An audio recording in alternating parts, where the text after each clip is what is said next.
Welcome to the Manchester's Blue Show. I'm Dan Halifax. I'm joined by City Dave, and we've got a very special guest in Campbell Hatton. Campbell, how are you going, my friend? Not bad, mate. How are you? Sound. Is it too early to say the future of Manchester boxing? Hey, say that if you want. I've not got a problem with that. Go for it.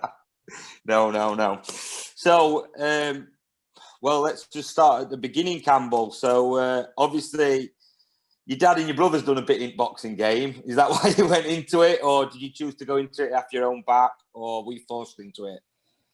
There's a little bit of both. I definitely weren't forced into it because, like, my dad, if really he'd like me to have gone into something else. He's never really pushed me towards anything or away from anything. He's always just got behind me with whatever I've done, really, let me find my own way. And I think my dad and my uncle Matthew doing what they did, and me having that much of the sport around me probably pushed me towards it. Yeah. But no, it's definitely something I did off my own back, and I think it is. Boxing's too hard a game to get into if you're doing it for anyone but yourself. Yeah. So no, it's definitely something that I've wanted to do for a long time now. Yeah, well, me and Dave are both massive boxing fans. I dabbled in it, but as you can tell, I'm just a fat bastard, so it was too hard for me. Hey, so's my dad. Well, that was his song, wasn't it? So, obviously, for people who don't know, if you don't follow boxing, you've just signed up to Eddie Hearn's Matchroom, which is pretty big deal in the professional boxing game. So, and am I right in thinking your first fight end of February? Or have we not had confirmation? We should have some sort of an announcement over the next week or so. It's looking back end of February, early March time. I'm guessing it's not far off anyway. It's definitely early in this year, so not too far at all. And obviously, how you feeling about it? Are you worried about the no fans being there, or what's your take on it? I'm going to chuck this out just before you answer that. Do you feel like you come in with a bit of pressure with your family name as well? That's like a bit of two-parter. Yeah, there is an added pressure. There's obviously from day one there's that extra bit of interest and expectation, which other people don't get. But it's something that I've always had. I've always dealt with it quite well. It's never really put me off my stride or anything. I've always thrived on it. Because I'm wanting to prove any doubters wrong and want to make my own name. So that's one of the main things that drives me in the gym, really. Yeah, Sam. So, are we not going to get a Manchester's Blue exclusive and find out who you're fighting, then, or is that under lock and key? No, not long. We should hear something soon. Well, if you don't ask, you don't get, do you, Dave? No. Nice try.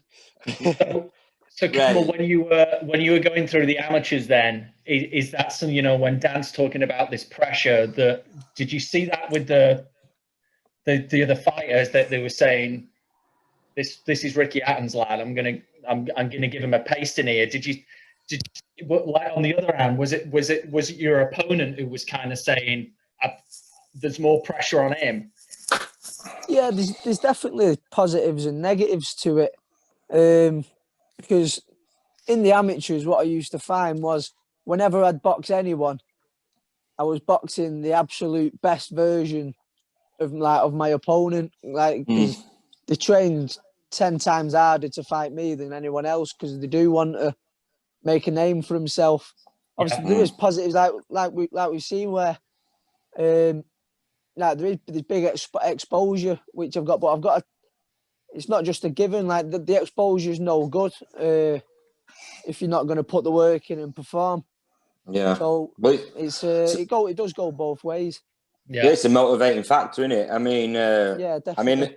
I've only just spoke to you this couple of minutes now, Campbell, but you can tell you're a down to earth lad, and I think that's going to come across, and that's what boxing fans are going to want to see from you. So, but yeah, now my main question is the city badge on your shorts?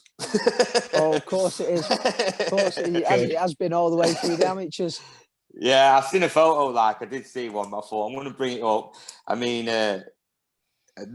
we obviously don't want to dwell on your dad too much, but my memory of growing up watching boxing is your dad coming in them shorts that are nearly touching his ankles with Man City badge on and tassels. It's just iconic picture in my head when I think of boxing. Yeah, don't fancy them long ones, but I no, definitely going for the same colours, same badge. Yeah, them they're dead, mate. Yeah. So you're starting at super featherweight. In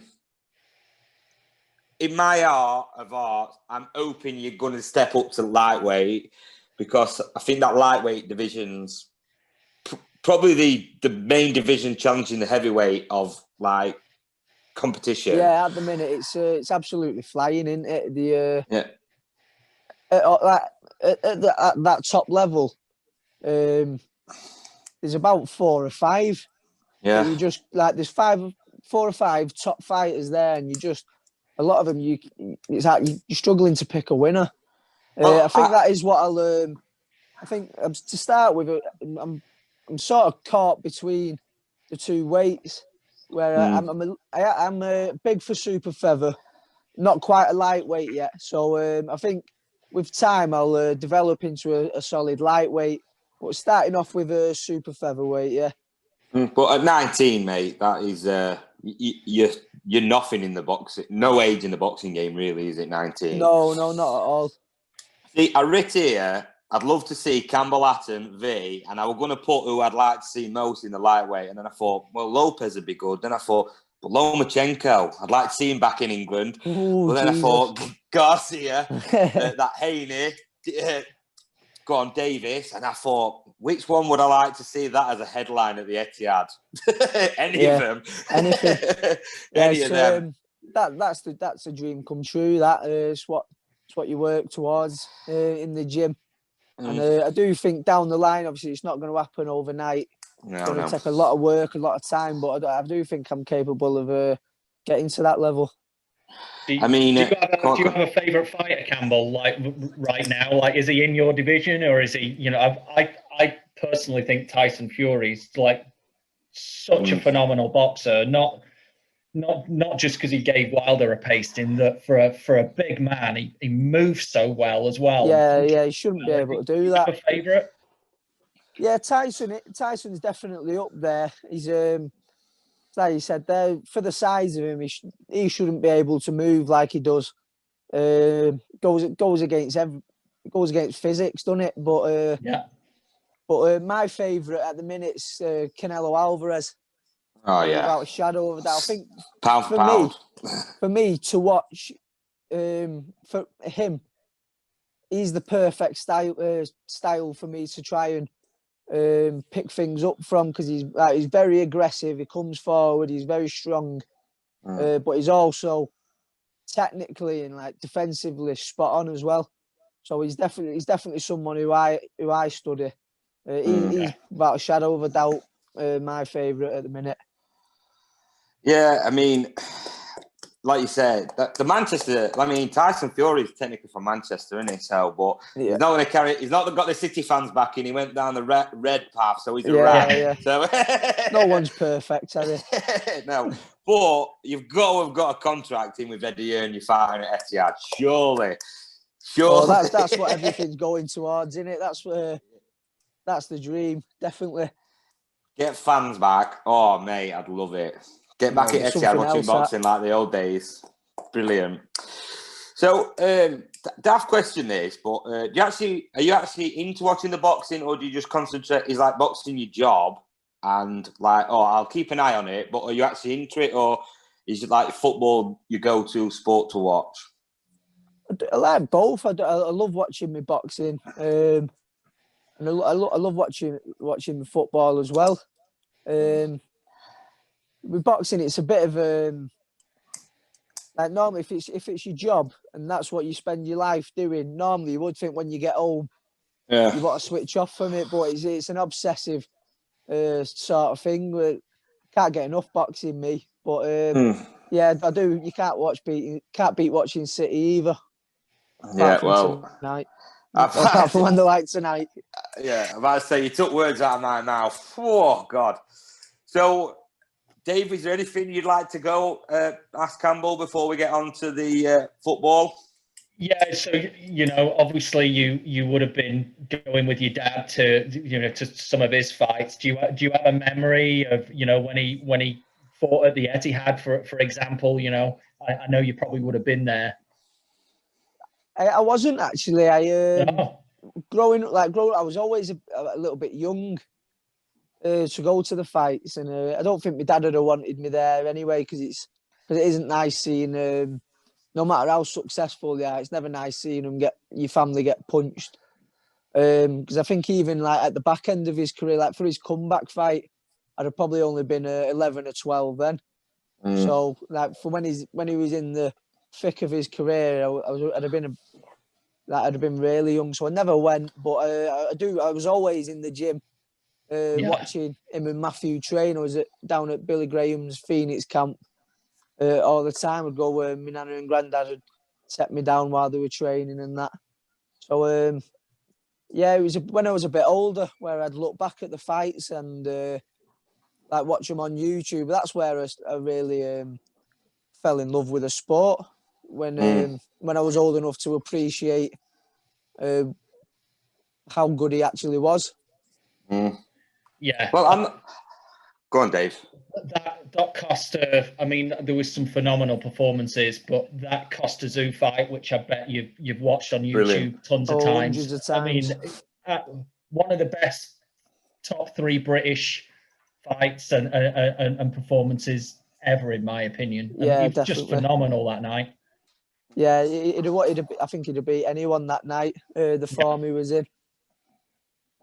Agreed. See, like you said then, like just watching your dad's fights growing up, that was just like, that is what got me into boxing. And I'm not genuinely not just saying it because I'm with you, but he was like the idol of my generation. And that's what got me wanting to try it.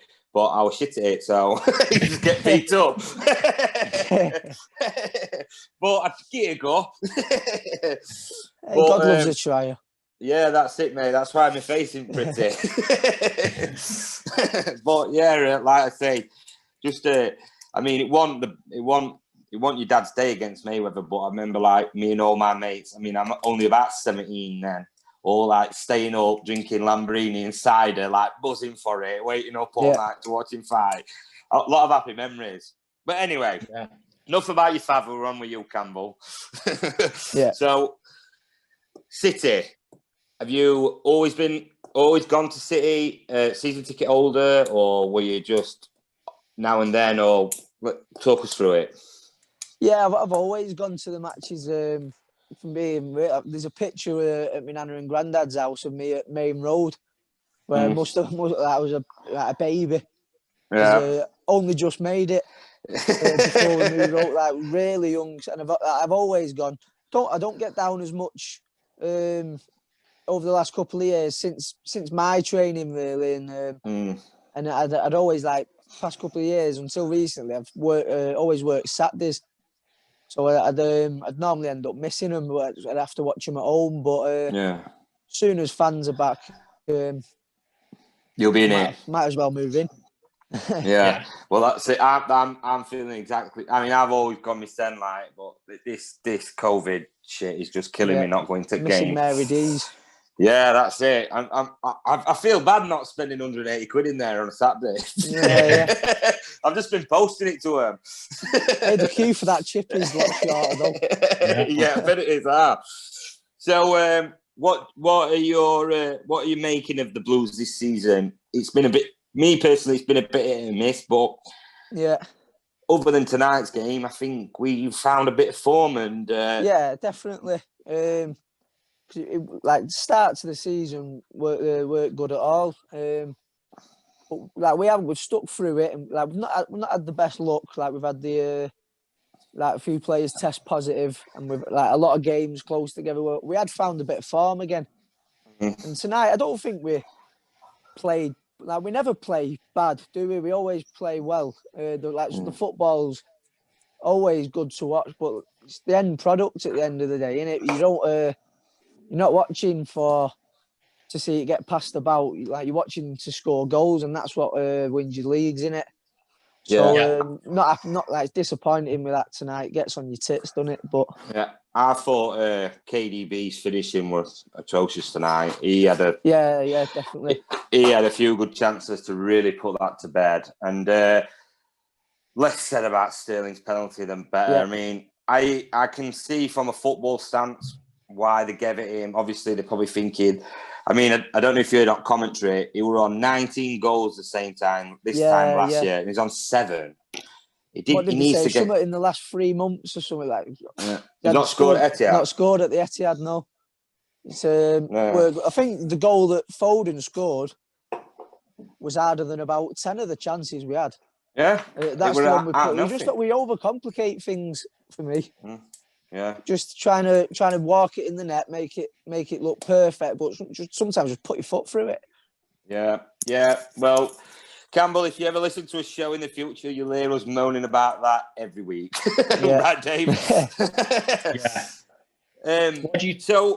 Go on, Dave. What do you think, Campbell? Do you think, like we talk on our show a lot about bringing in a striker? We know Aguero's coming towards the end of his career, whether that's at City or if he leaves at the end of the season. Do you think we're going to go buy big, hopefully in the summer with a big name striker, a Haaland or an Mbappe or something like that? Do you think that's what we're missing? I think we need to really, because like we're seeing there, like we're never short of chances. We get chance after chance after chance, but it's like we need that end product. Like we need a finisher. Now Aguero has been we've been missing most all the season. Jesus, I like Jesus. I think he can do he can do everything, but he's not a massive finisher.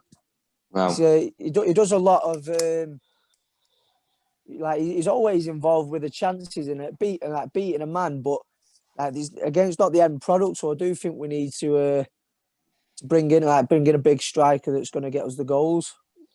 Yeah, I think with Jesus, I think he's been a bit unlucky this season. I'm not defending him, but I think he needs a run of games where he can have a few games where he's been injured, COVID, then this, that, other. Yeah, I think he needs a run of games to really get going in the season. Back end of the season, I'm thinking we're going to be positive. Guerrero fit, Jesus fit.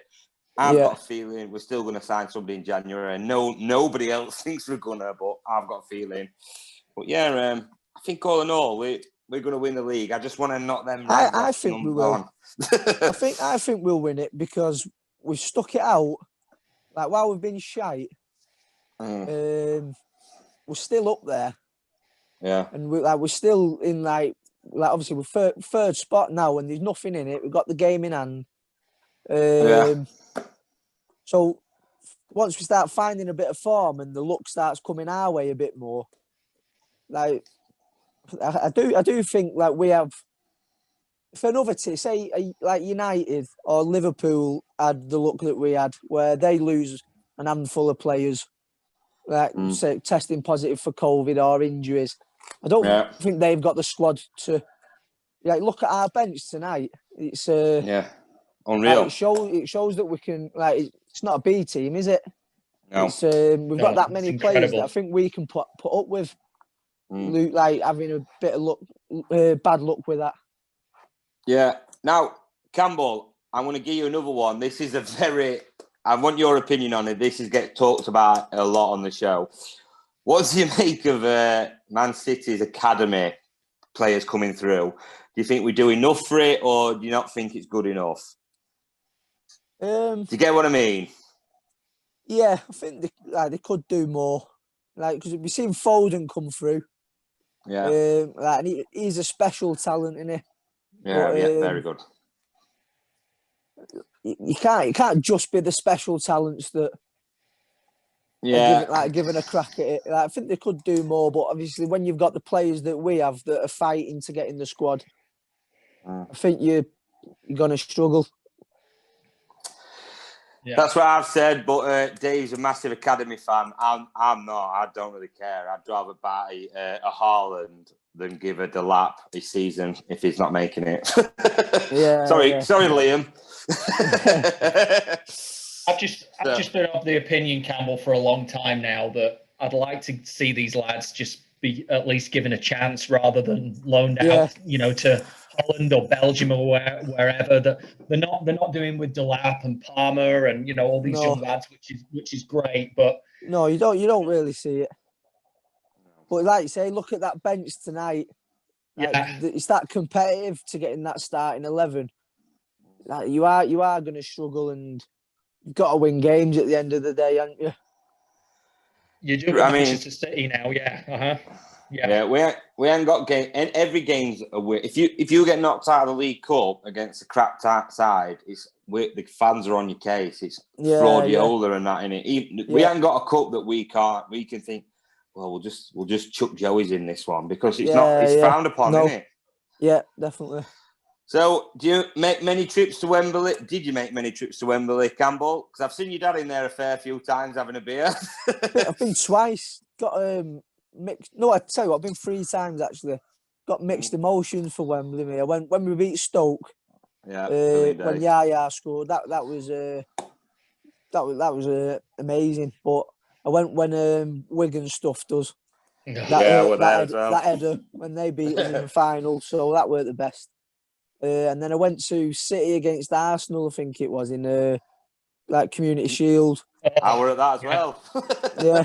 They battered us, didn't they? Yeah, mixed bag. That Stoke day makes up for a bit, though. Exactly. I was drunkest man in London that day, if anybody wants to know. Don't know, I reckon my dad might have been a contender there. Yeah, I think I seen him that day. I can't remember, but... Yeah, so to be honest, Campbell, I think we're pretty much wrapped up there. We won't take any more of your time. We'd like you to come on again if you're up for it. Definitely. We want some exclusive next time, though. We can have a bit earlier for next fight. Yeah.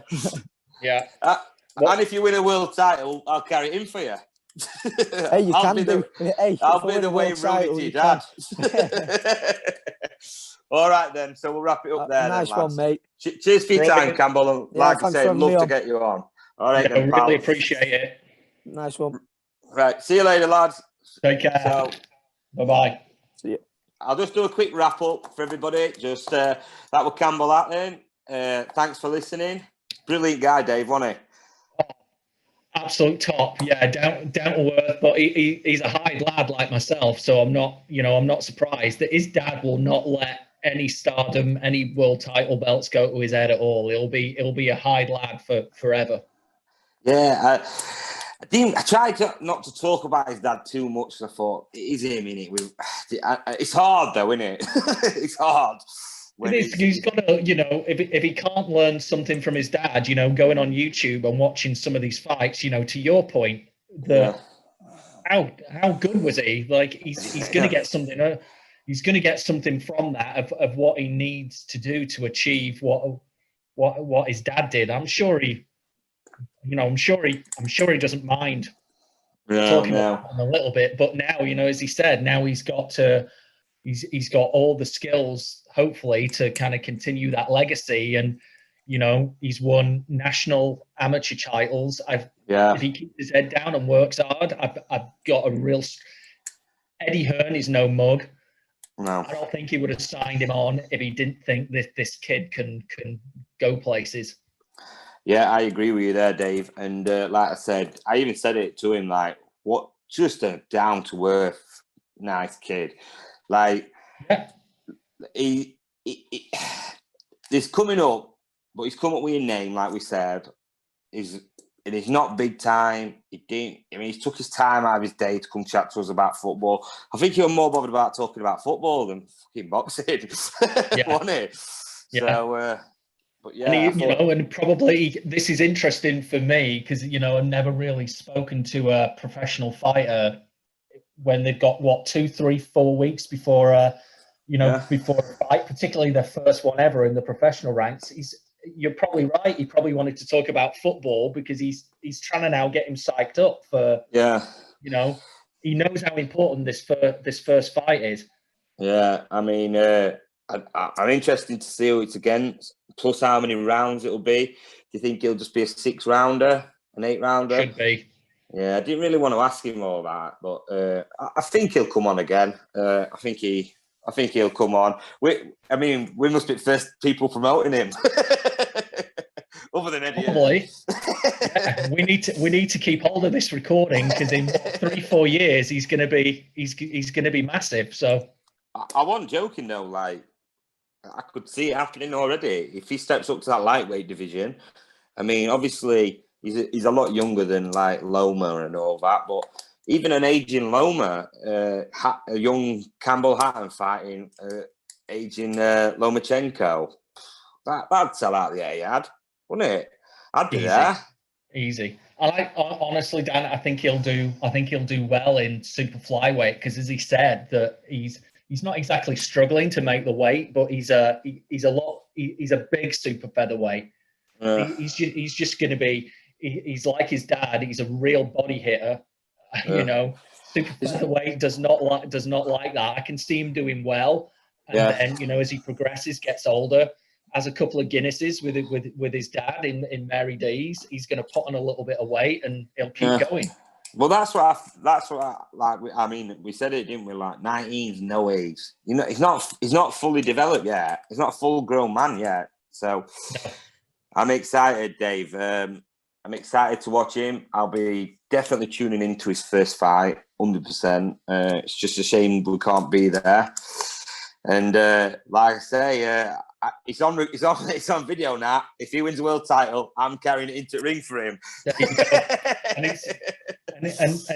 he's a blue for life. He's even been to Main Road, which I absolutely love. So, well, I was going to say to him when I was researching him, there's a video on Sky.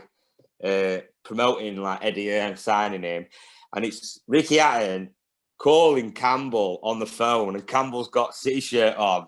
He's like, "What are you doing?" He said, "I've just had pizza and garlic bread." I'm gonna bring it up, but I thought, I better not. So yeah, all in all, Dave, really, really glad to meet that kid, and really good wishing on him you the best. for sorting that out as well. What a cracking lad! Yeah, well. The thing is, Dave, I try my best to get people, and people agree, they drop out, they agree again, they drop out. Hopefully, we'll be getting some more coming up. I'm trying to get. I've got some irons in fire to get some more guests on, but we'll see. But Wendy, Dave, what do you think to today's game? Controlled first half, but should have got more goals. Really, I think I kind of said before the game started, I was pretty happy with the lineup. I'm glad Foden wasn't dropped. I'm glad he started the game. Obviously, now we got our only goal as well, which is fantastic. Yeah.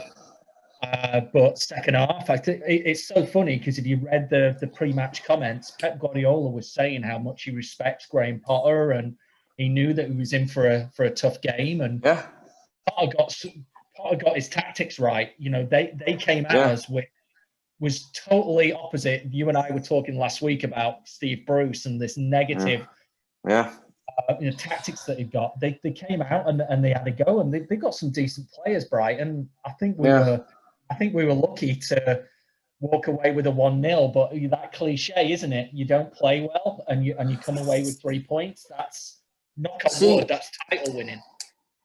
I think I agree with you with title winning, Dave, but I think I'm looking at it at a negative spin with the penalty miss and whatever.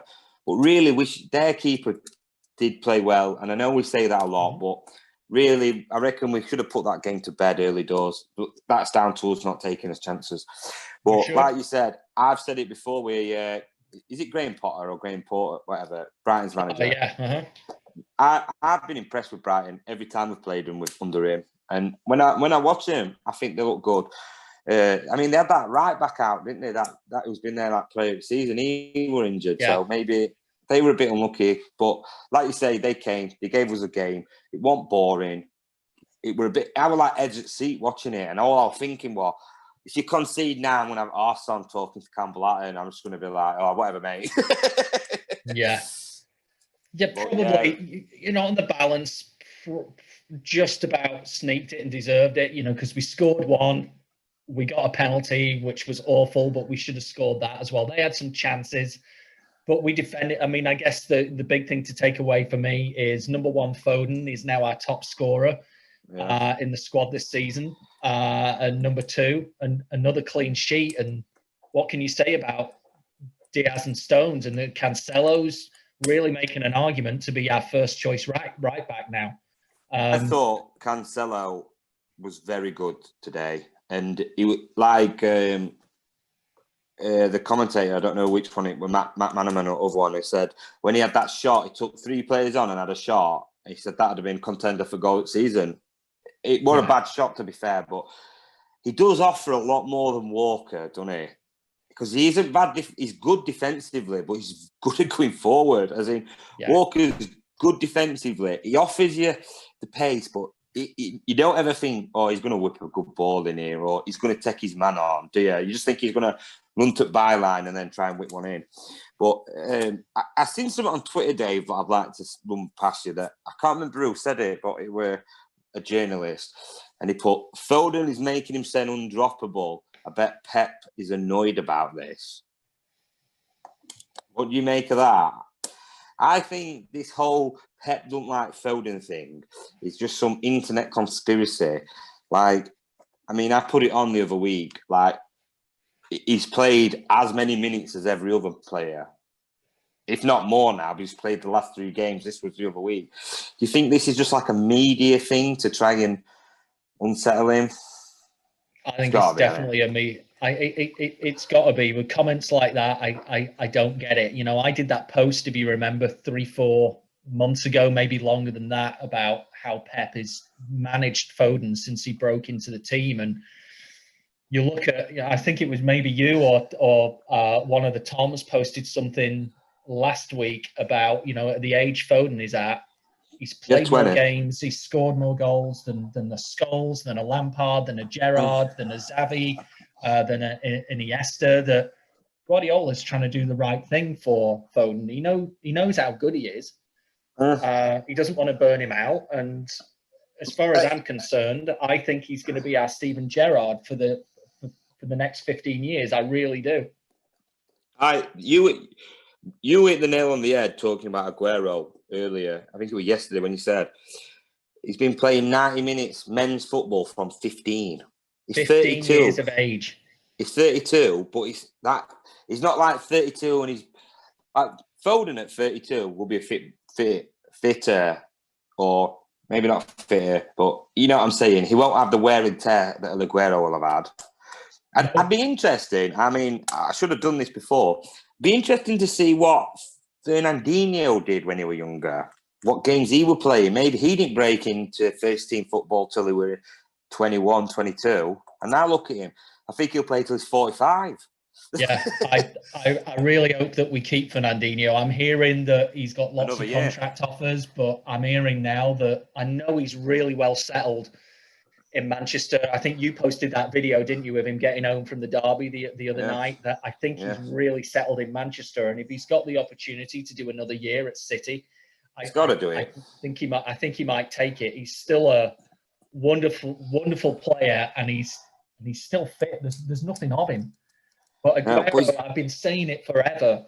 Aguero was playing professionally in the Argentinian league at 15. Argentinian league, where you get kicked to bits, and then went to Atletico Madrid. His body is telling him, you've been doing this for 17 years. It's, it's maybe time. So there's only so many knee operations you can have, isn't there, Dave, before you need a new knee, innit? Yeah. So yeah, anyway, we'll end it there, Dave. Thanks for watching Blues, or listening, or subscribing, or whatever you do. But hopefully we'll keep up the good work, and hopefully we'll bring you some more interviews. So we'll leave it at that. Cheers, everybody. See you later, Dave. See you till we die. See you till we die. Bye-bye.